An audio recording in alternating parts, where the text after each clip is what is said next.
El ministro de Economía se opone a la condonación de deudas de hasta $10.000 en Banecuador. Dice que eso sería provocarle un hueco irreparable a la institución. Esto mientras desde la FENOCIN hacen nuevas exigencias y anuncian movilizaciones en caso de no ser escuchados. La FENOCIN vuelve a amenazar con movilizaciones en al menos 5 provincias de la costa si el gobierno no cumple las exigencias de este sector en torno a la condonación de deudas de la banca pública. Por tanto, señor presidente, señor ministro, esperamos el decreto, de lo contrario, llevar adelante ese paro regional de la costa ecuatoriana en los próximos días. Ahora ya no solo que exigen el perdón de deudas de entre $3.000 a $10.000 en Banecuador, Banco Nacional de Fomento y Corporación Financiera Nacional, sino también en el BIES.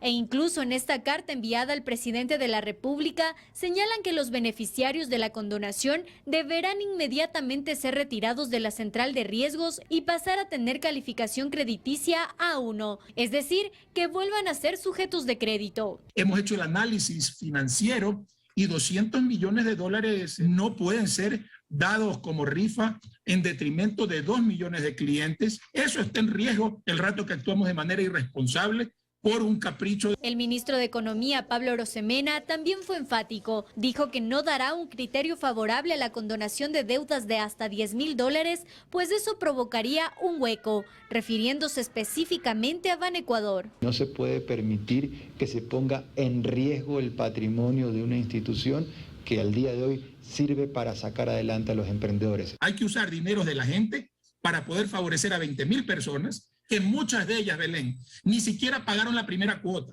Y hoy pretendemos que se alivie, se resuelva, se borre y otra vez le demos crédito. Salem recalca que el mejor camino es la reestructuración de deudas. En los 3 primeros años de gracia no paga capital e intereses y los intereses los paga en el año 8, 9 y 10. Hasta el momento, Banecuador ya ha realizado la reprogramación de cerca de 4.000 créditos.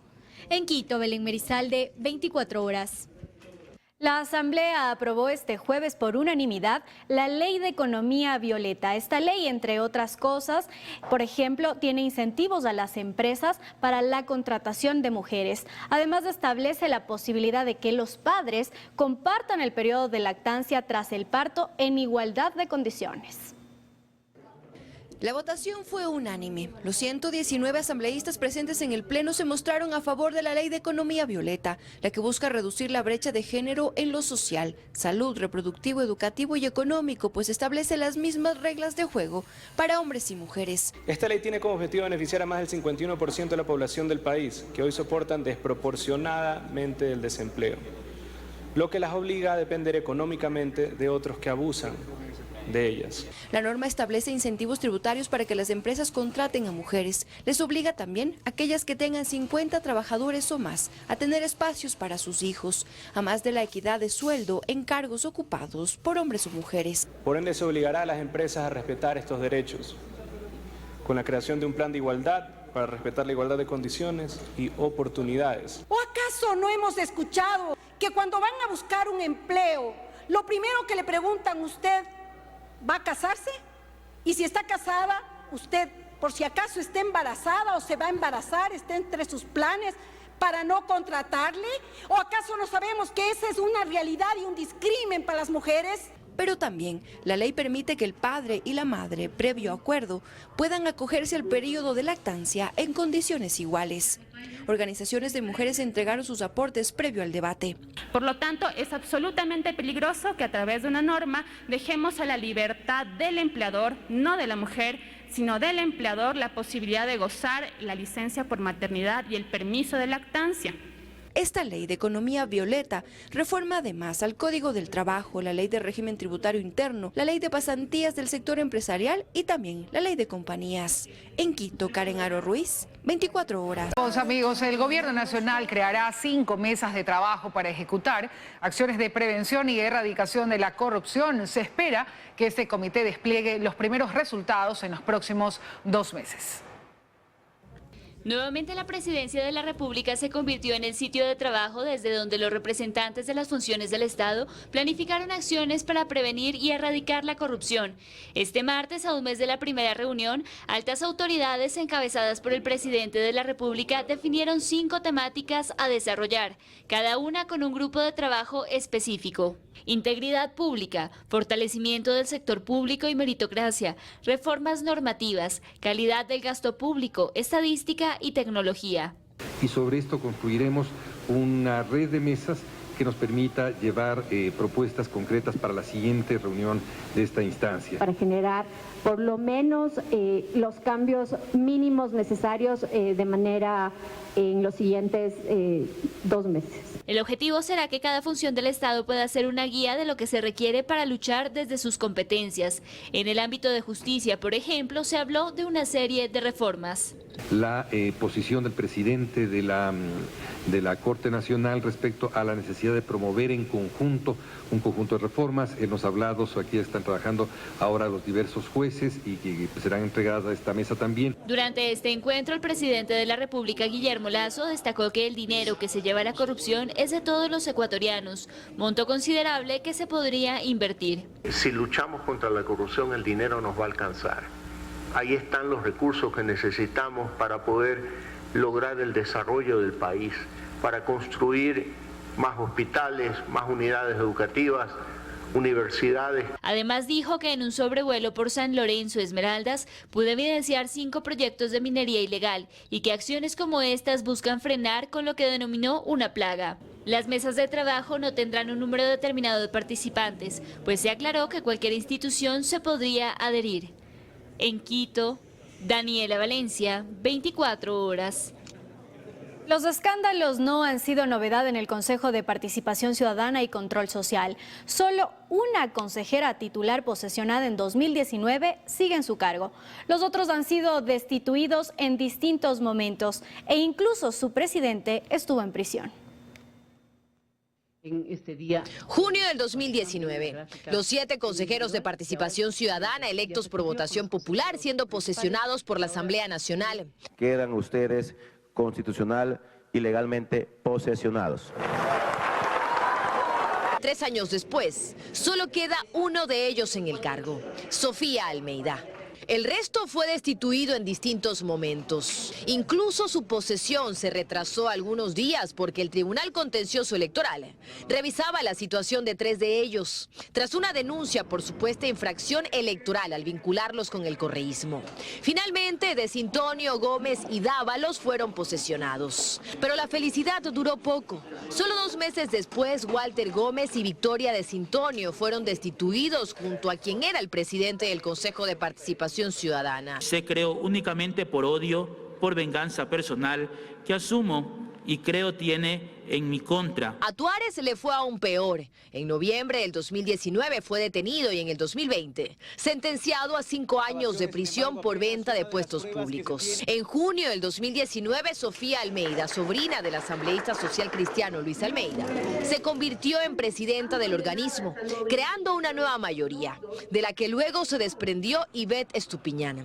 Almeida estuvo enfrente del Consejo por 8 meses, hasta que en febrero del 2022 fue removida de la presidencia del Consejo. Hernán Ulloa, quien llegó como alterno al Consejo, se convirtió en el nuevo presidente del organismo y afianzó una nueva mayoría que parecía responder al oficialismo.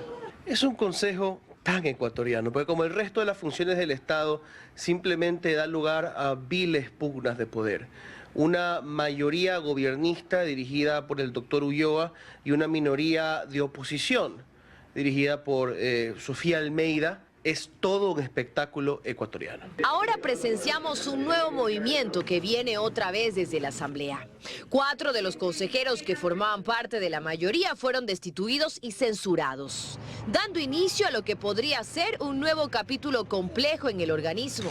Y me decepciona de que algunos todavía quieran pretender que esta es una pelea sobre lo que dice la ley o sobre lo que deben ser los procesos. Aquí simplemente se están repartiendo esta función del Estado que tiene la capacidad de nombrar a importantes cargos de autoridades de control. Ahora, lo importante también es decir, ojo, tienen hasta febrero y así se tomen de nuevo el Consejo desde la oposición, Va a ser complicado que logren mucho, cambien procesos ya en marcha, como por ejemplo el de la designación del Contralor General del Estado. Y el toque final.